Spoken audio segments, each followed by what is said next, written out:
예수님이 선포되어지는 곳곳마다 분쟁이 일어납니다. 예수님을 얘기하지 않으면 좋은 관계인데 예수님 얘기를 하면 껄끄러워집니다.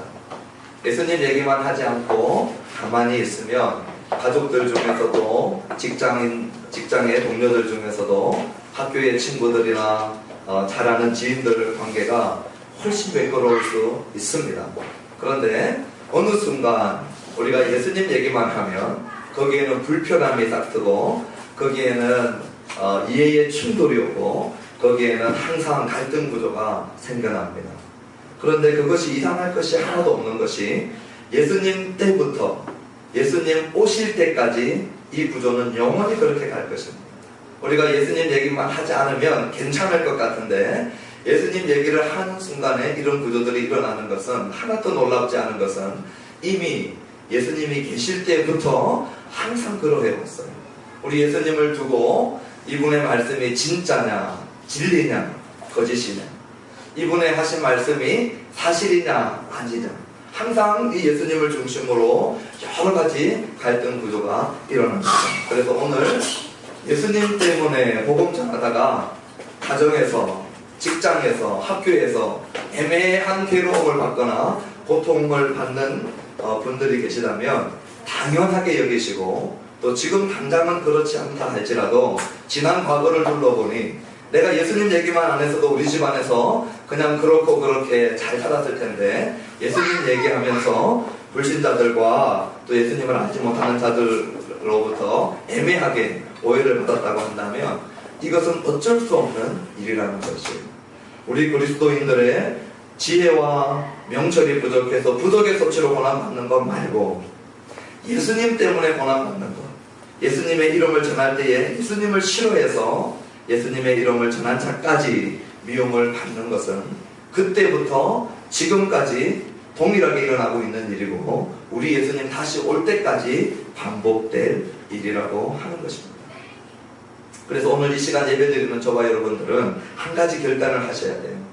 무슨 결단을 해야 되냐면 내가 알고 있는 예수님을 전하면서 살아가는 동안 100%의 동의를 받을 꿈은 꾸지 마십시오. 그런 일들은 일어나지 않습니다. 내가 가는 곳곳마다 예수님도 전하고 인기도 100% 얻고 내가 가는 곳곳마다 예수님도 전하고 모든 사람의 마음도 100% 사고 내가 가는 친족들, 동료들, 친구들 만날 때마다 100%의 완벽한 관계를 유지하면서 예수님도 성경의 예수님 그대로 전하는 것은 불가능한 일입니다. 예수님도 하지 못했던 일이에요. 사도들도 하지 못했던 일입니다. 우리 기독교 2000년 역사 가운데 어느 누구도 하지 못했던 일이에요. 그런데 우리는 그 100%를 취해보려고 가장 중요한 진리를 숨기고 나누지 못할 때가 많습니다. 다시 말씀드리지만 우리의 부덕의 속치로 미움을 받거나 나의 무지로 어리석음으로 우리 그리스도인들이 미움을 사서는 안 되지만 진리의 예수님, 진리의 복음을 전가하다가 받는 고난과 미움은 각오해야 될 일이라고 하는 것입니다. 타협할 수 없는 일이라고 하는 것입니다. 오늘 이 예수님을 중심으로 분쟁이 일어났습니다. 세 가지 모양으로 예수님에 대해서 나타나는데 첫 번째는 예수님을 좋게 생각해요. 혹시 예수님의 얘기를 가만히 들어보니까 이분 그 모세가 얘기했던 신명기 18장에 예언되었던 그 선지자가 아닌가. 실질적으로 사도행전에 와서 우리 예수님은 모세가 예언했던 그 선지자라고 사도들이 사도행전에서 얘기하고 있습니다. 혹시 그 선지자가 아닌가. 아주 긍정적으로 높은 평가를 하는 부류가 있습니다. 혹시 그리스도가 아닌가. 좋은 평가를 하는 부류가 있어요. 그런데 또 한편에는 절대 그런 일이 없다는 것이죠. 어떻게 갈릴리에서 그리스도가 나타나겠느냐. 갈릴리에서는 선지자도 한 명 나온 적이 없는데 어떻게 우리가 알고 있는 이 예수는 나사렛 예수인데 갈릴리 지역에서 메시아가 그리스도가 오겠느냐. 그럴 수 없다. 부정하고 잡으려고 하는 반대쪽에 있는 사람들이 있습니다.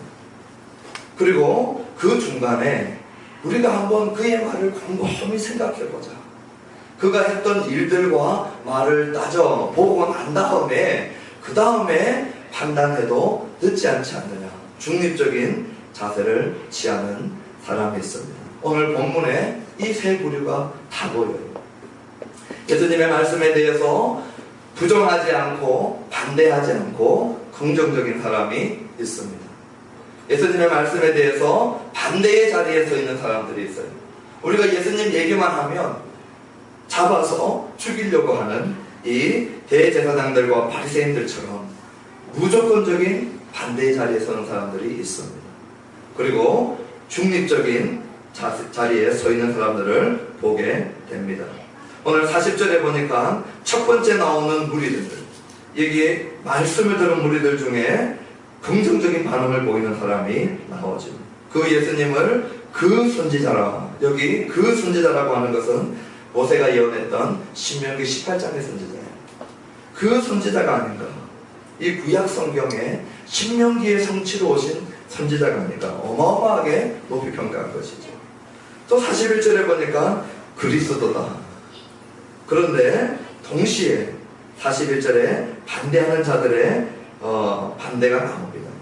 갈릴리에서 어찌 그리스도가 나오겠느냐. 이들의 반대의 이유는 놀랍게도 성경이에요. 이들이 예수님을 반대하는 도구로 무엇을 가지고 예수님을 반대하고 있냐면 42절에 보니까 성경을 가지고 예수님을 반대하고 있습니다. 자기들이 알고 있는 성경에 보니까 그리스도는 다윗의 씨로 와야 되고, 그리고 또 다윗이 살던 마을 베들레헴에서 나오겠다라고 한 구약의 예언을 잘 알고 있었어요. 그러니 구약을 들고 그리고 예수님을 봤더니 예수님은 다윗의 씨로 온 것 같지도 않고, 그리고 베들레헴에서 나오신 것 같지도 않다는 것이에요.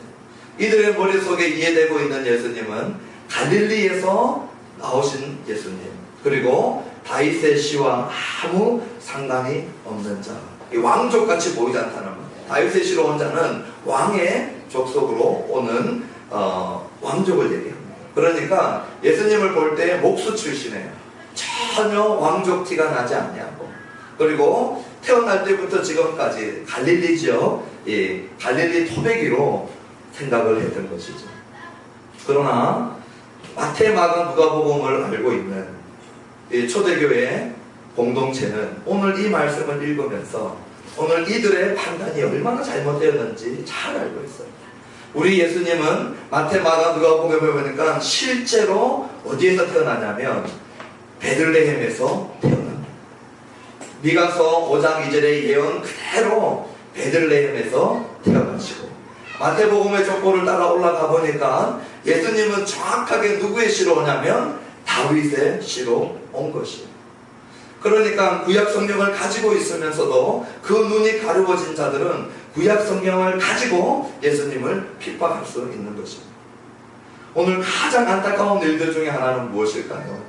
교회에 나와서 열심히 성경을 배우고 주일날 빠지지 않냐고 예배 참석하고 많은 교회의 행사들에 다 참여하는데도 불구하고 예수님만 모르는 사람들이 있어요. 교회에 나와서 많은 일들을 하고 헌신하지만 복음만 모르는 사람들이 있어요. 교회법들을 줄줄줄줄 외웁니다. 공동회의를 어떻게 해야 되는지, 세례는 누가 받아야 되는지, 몇 개월에 합석받고 몇 개월에 세례 받아야 되는지, 그리고 교회 안에 있는 많은 규율들을 너무 많이 알고 있어요. 이 모든 것들에 친밀하고 정통했는데도 불구하고 예수님 얘기를 하고 복음 얘기를 하면 아무 감동이 없어요. 예수님에 대한 자세와 사랑 찾아볼 길이 없어요. 복음에 대한 감동이 없어요.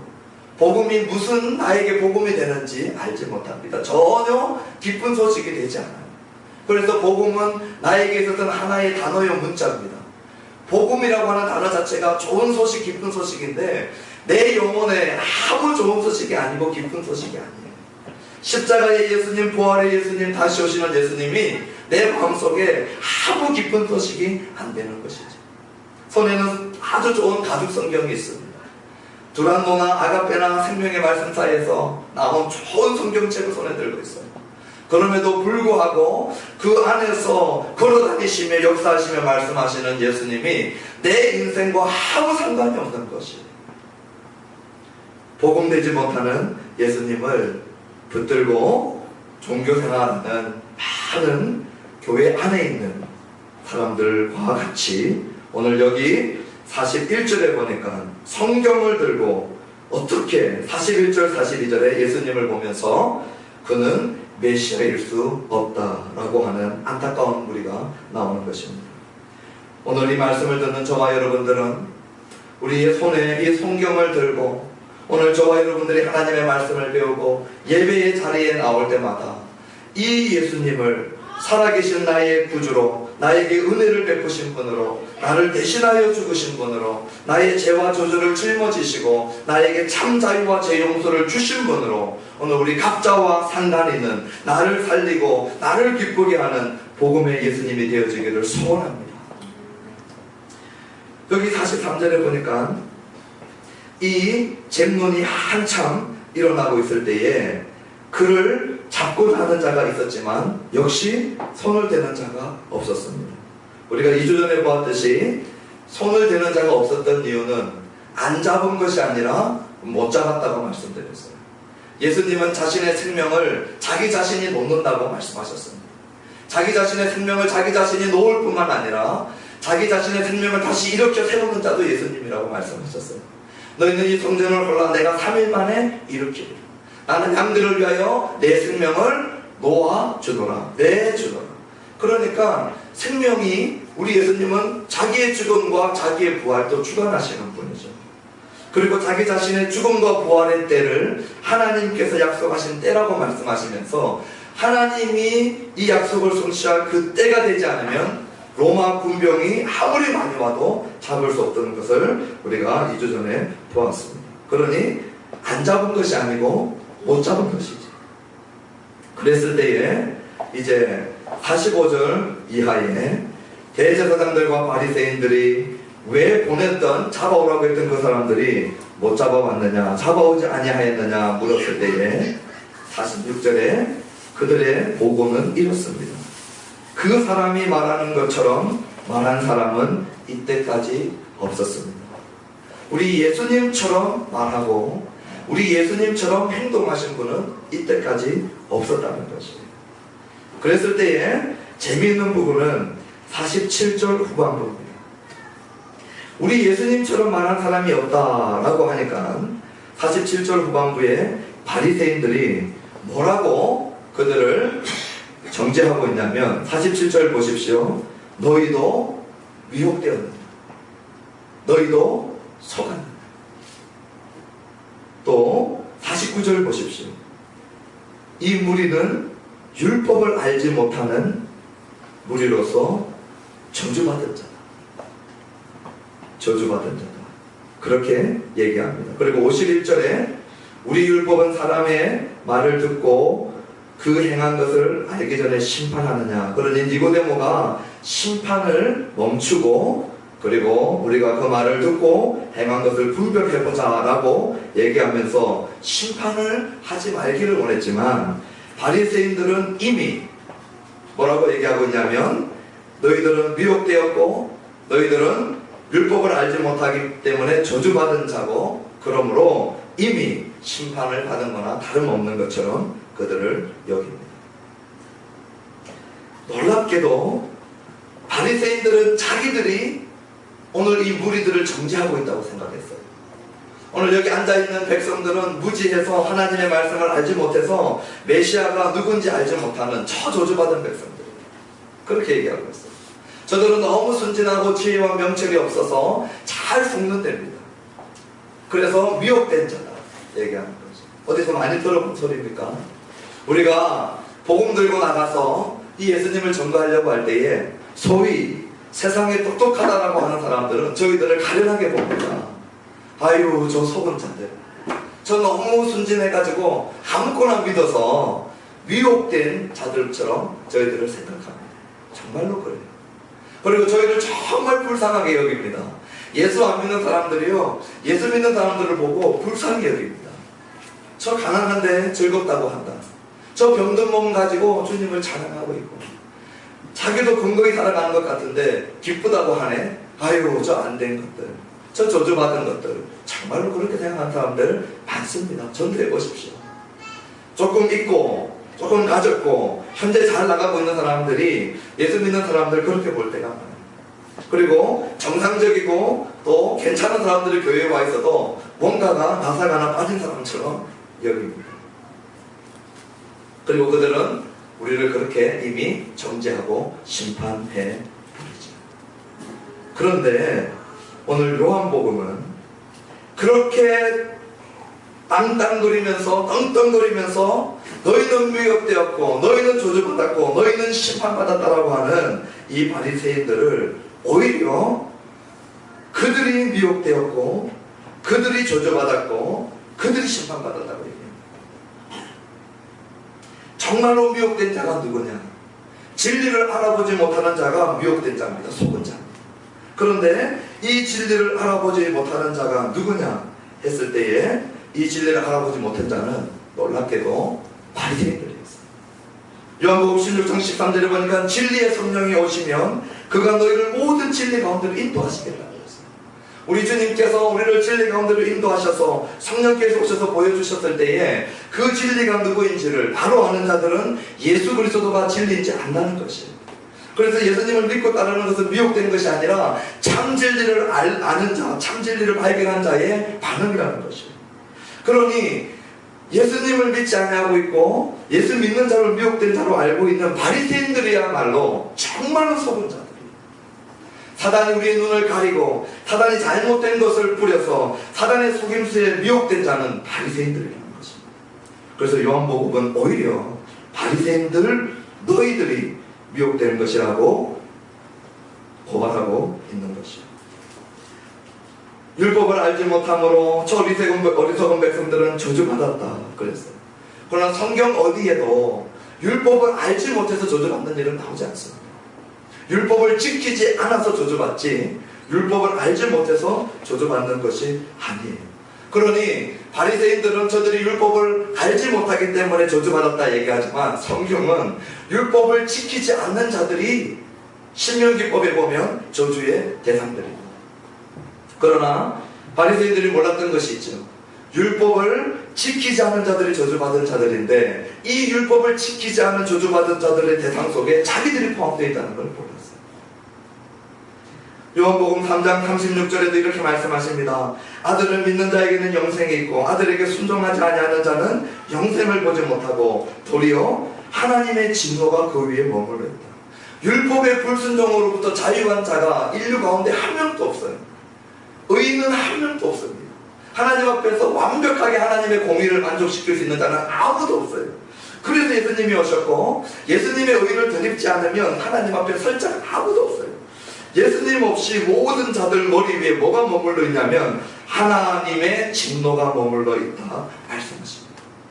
그러니 율법을 알지 못하는 자가 저주받은 자가 아니요 율법을 지키지 못하는 자가 저주받았는데 아들 예수 그리스도가 아니면 하나님의 진노는 율법을 지키지 못하는 자들 머리 위에 있는데 바리새인들이 그걸 몰랐어요. 자기 머리 위에 하나님의 진노가 있다는 걸 모르고 하나님의 저주가 자기들 위에 있다는 것을 몰랐던 것이죠. 그래서 요한복음은 오히려 저들이 저주받았다라고 하는 그들을 고발하고 있는 것입니다. 마지막으로 정말로 심판받은 자는 누구인가? 요한복음 3장 18절에 보니까 그를 믿는 자는 심판을 받지 아니하는 것이요 믿지 아니하는 자는 하나님의 독생자의 이름을 믿지 아니하므로 벌써 심판을 받은 것이라. 그러니까 요한복음에서 계속 말씀하고 있는 것은 뭐냐면 아들을 믿지 않는 너희들은 이미 심판을 받은 자들이에요. 바리새인들은 저들을 심판하고 있지만 하나님은 요한복음을 통해서 바리새인들을 심판해 버렸다는 것이에요. 그러니 참으로 미혹된 자는 바리새인이요 참으로 저주 아래 있는 자는 바리새인들이요 참으로 심판받은 자는 아들 예수님을 믿지 않고 영접하지 않는 바리새인들이라고 하는 것입니다. 오늘 우리가 이 예수님의 이름을 얘기할 때에 우리들을 향하여서 손가락질하고 비웃고 우리의 정면에서 비웃든지 우리의 뒤통수에서 비웃든지 아유 안 됐고 속았고 불쌍하고 저주받고 참 비련한 인생이다 하는 자들에 대해서 성경은 우리가 얘기 안 해도 됩니다. 성경은 그들을 향해서 메아리처럼 물려줍니다. 너희들이 미혹되었고 너희들 머리 위에 진노가 머물러 있고 너희들이야말로 심판받은 자들. 오늘 저와 여러분들은 예수 그리스도 안에서 이 복음을 붙들고 우리 주위의 사람들이 뭐라고 하든지 흔들리지 않게 되기를 바랍니다. 주위의 소리들을 듣기 시작하면요 흔들려요. 주위에서 우리를 흔들어 놓기 시작하면요 우리가 갈등합니다. 사람의 소리가 우리의 귀에 들려오기 시작하면요 우리가 중심을 못 잡아요. 그렇지요. 사람의 소리 듣고 중심을 딱 잡고 있는 사람 드뭅니다. 그런데 오늘 본문은 저희들에게 이렇게 말씀해줘요. 주위에서 뭐라고 얘기하든지 너희들 향하여 미혹되었거나 저주받았거나 심판의 대상이라고 얘기할지라도 조금도 흔들리지 말고 오늘 복음이 전거되는 곳곳마다 일어나는 갈등들을 이상하게 여기지 말고 오히려 당연하게 여기고 하나님이 그들을 향하여 고발하는 내용을 잘 듣고 중심을 잡고 흔들리지 않게 되기를 우리들에게 부탁하고 있는 말씀입니다. 그러면 오늘 여기 아랫 사람들이 돌아와서 바리새인들과 대제사장들에게 보고했던 이 말씀, 이 사람처럼 이때까지 말한 사람이 없다라고 하는 우리 이 부분을 마지막으로 살펴보고 마치려고 합니다. 오늘 우리 예수님처럼 말씀하시고 우리 예수님처럼 행하신 분이 없어져요. 오늘 저희들이 기억을 더듬어서 요한복음 2장을 여러분 기억해 보시면 이제 결혼잔치에 포도주가 사라지고 포도주가 다 마르고 더 이상 잔치는 잔치되지 못하고 잔치가 부도나버린 부도난 인생을 맞이하게 될 이 가나 혼인잔치에 우리 예수님께서 오셔서 그의 말씀 한마디로 물을 포도주로 바꾸는 역사를 일으켜 주셨어요. 우리 예수님의 말, 우리 예수님처럼 많은 사람이 없어요. 우리가 말 한마디 한다고 물이 포도주로 바뀌어지지 않는데 우리 예수님께서 말씀 한마디 했을 때에 물이 포도주로 다 바뀌어졌어요. 그리고 이것은 엄밀하게 아무도 모르게 행해졌던 것이 아니라 지금 또 예수님 당시에 이 복음서를 읽는 자들이 가나에 가면 그 당시 신랑 신부하고 인터뷰할 수 있는 것이, 그 당시 연애장하고 인터뷰할 수 있는 것이, 그 당시 와있던 많은 하객들하고 인터뷰할 수 있어요. 정말로 예수님께서 어마어마한 일들을 말씀의 권능으로 이루어 놓으신 사건들은 지금 이 복음서를 읽고 있던 이 당시 사람들은 다 간증하고 확인해 볼 수 있는 사실이었어요. 부도난 인생을 축제로 만들어버리신 우리 예수님.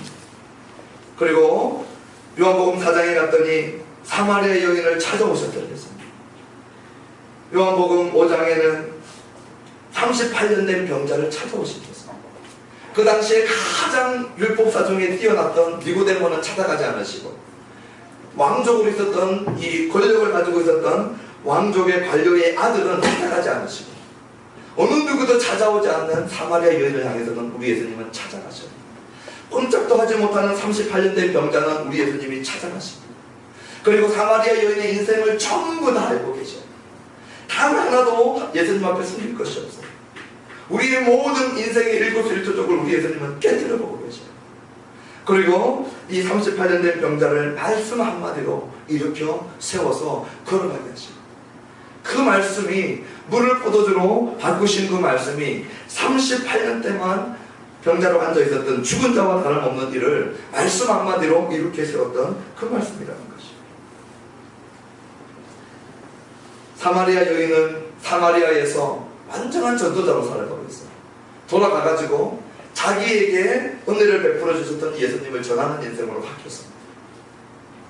가는 곳곳마다 사마리아 여인을 만나기 쉬워요. 사마리아 동네 들어가면 길거리에서, 광장에서, 스타벅스에서, 테스코에서, 롯데마트에서, 이마트에서 어디든지 이 사마리아 여인 만나면 자기를 만나주셨던 예수님, 자기의 목마름을 채워주셨던 예수님, 자기를 시원케 하셨던 예수님, 자기의 정제감과 수치를 깨끗하게 해주셨던 예수님 자랑하고 있는 이 여인을 언제든지 만날 수 있는 거죠.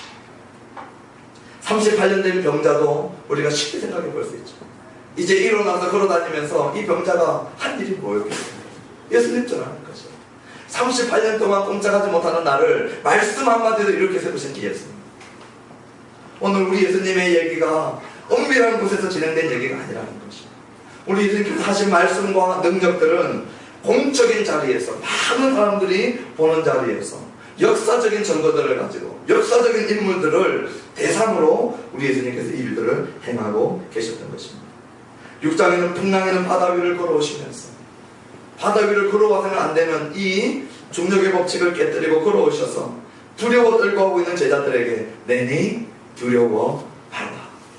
우리 주님은 자기 자신을 하나님의 능력으로 오신 모습으로 저희들에게 소개하고 계시는 것입니다.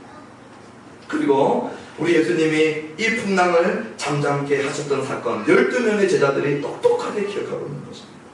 내니 두려워하지 마라. 그리고 5,000명을 먹이고도 남으시는 오병이어의 사건, 바로 6장에 있었던 사건들이죠. 물고기 2마리와 떡 5덩어리로 5,000명을 먹이셨던 그분이 하셨던 말씀. 오늘 사마리아 여인에게도 말씀하셨어요. 내가 주는 물을 마시는 자는 영원히 목마르지 아니하리니 내가 주는 물은 그 속에서 영생하도록 솟아나는 샘물이 되리라. 오늘 우리 주님이 하신 말씀을 들어보십시오. 이 성전을 헐라 내가 3일 만에 일으키리라. 사람이 할 수 없는 말들입니다.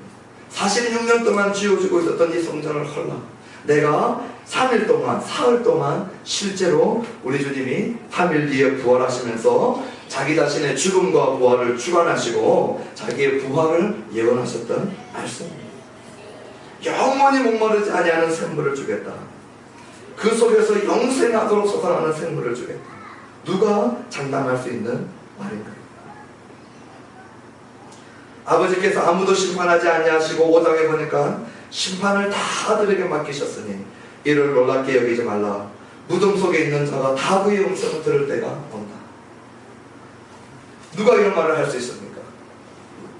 무덤 속에 있는 자들이 다 우리 예수님의 음성을 들을 때가 온대요. 누가 이런 얘기를 감히 상상이나 할 수 있겠어요? 인류 역사 가운데 잠자고 있는 모든 자들이 우리 예수님의 음성을 듣기 위해서 그 죽음으로부터 부활해가지고 우리 예수님의 음성을 듣고 예수님의 심판을 받을 날이 온다는 것이에요.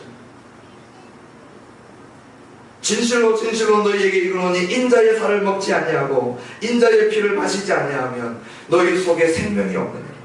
내 살을 먹고 내 피를 마시는 자는 영생을 가졌고 마지막 날에 내가 그를 다시 살리리라.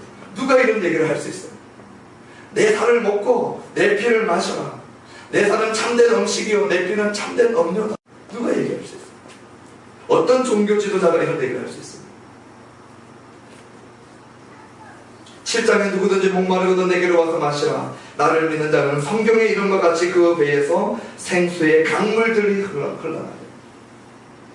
생수의 강물을 약속할 수 있는 종교 지도자가 세상에 어디 있어요?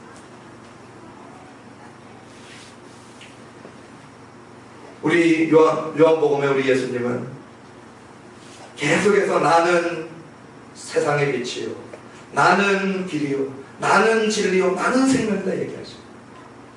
우리 종교 지도자들을 가만히 보십시오. 이슬람의 가장 핵심적인 인물은 마호메트예요. 마호메트는 자기는 계시를 동굴 안에서 받았다고 얘기합니다. 그리고 그 진리를 받은 자라고 얘기해요. 그리고 그 진리를 소개하는 자로 얘기합니다. 단 한 번도 마호메트가 자기 자신을 진리라고 얘기해 본 적이 없습니다. 석가모니도 자기 자신을 진리라고 얘기하지 않습니다. 구도자지요. 진리를 찾아갔던 자입니다. 공자도 자기 자신을 진리라고 얘기하지 않아요. 진리를 구하고 진리를 갈망하는 자입니다. 구도자입니다. 가장 겸손하신 예수님이 진리 얘기만 나오면요 그 손가락을 자기를 가리킵니다. 다른 모든 종교자들, 종교 지도자들이 종교를 만들었던 자들이 또는 그들이 만들지 않았다고 할지라도 그들을 통하여 종교가 태어났던 종교의 주인공들은 진리 얘기할 때마다 손가락을 딴 데로 가리켰어요. 그런데 우리 예수님은 겸손하심에도 불구하고 이 진리 얘기만 나오면 그 손가락을 자기를 가리킵니다. 내가 곧 진리. 여기에서 말씀하는 내가는 우리 한글 성경에서는 그 감이 안 와요. 그런데 헬라어 원문은 에고 에임입니다. 이 에고 에임이가 얼마나 어마어마한 얘기냐면 구약 성경에서 모세가 이제 40년 동안 애굽에서 살다가 40년 동안 광야에 나와서 나는 아무것도 못합니다 하고 있을 때에 하나님께서 모세 보고 다시 애굽에 들어가서 내 백성을, 이스라엘 백성을 데리고 나와라, 나는 너를 쓰겠다, 너는 가라 했을 때 내가 누가 보냈다고 할까요? 바로 분명히 물어볼 텐데 누가 보내서 왔다고 얘기합니까? 나를 보내시는 하나님, 가시떨기 나무에 나무도 타지 않는데 불이 붙어서 말씀하시는 이 여호와 하나님, 당신을 누구라고 소개할까요? 그때 우리 여호와 하나님께서 자기 자신을 뭐라고 얘기하냐면 나는 스스로 있는 자다. 이것을 헬라어 성경에서 번역할 때에 에고 에이미, 우리 여호와 하나님이 자기를 소개할 때 쓰는 말이 에고 에이미. 우리 요한복음에서 유독 우리 예수님의 입속에 항상 나오는 말씀이 있어요. 우리 영어 성경도 우리 한글 성경도 이걸 캐치를 못합니다. 그런데 우리 예수님은 자기 자신을 소개할 때마다 뭐라고 소개하냐면요, 한번 우리 유시간척 한번 해봅시다. 저를 따라해 보세요. 에고 에이미. 지금 여러분들은 방금 헬라어를 하고 계십니다. 예. 에고 에이미. 나는 스스로 계신 자, 나는 여호와 하나님. 우리 예수님이 자기 자신을 그렇게 말씀하고 있는 것이죠. 나는 하나님이다. 그렇기 때문에 겸손하신 예수님이 내가 곧 진리다, 이렇게 말씀하십니다. 우리 예수님처럼 말씀하신 자가 어디 있느냐? 오늘 이 시간 이 예수님을 저와 여러분들은 진리로 받고 믿음으로 받아들이게 되는 역사가 있게 되기를 소원합니다.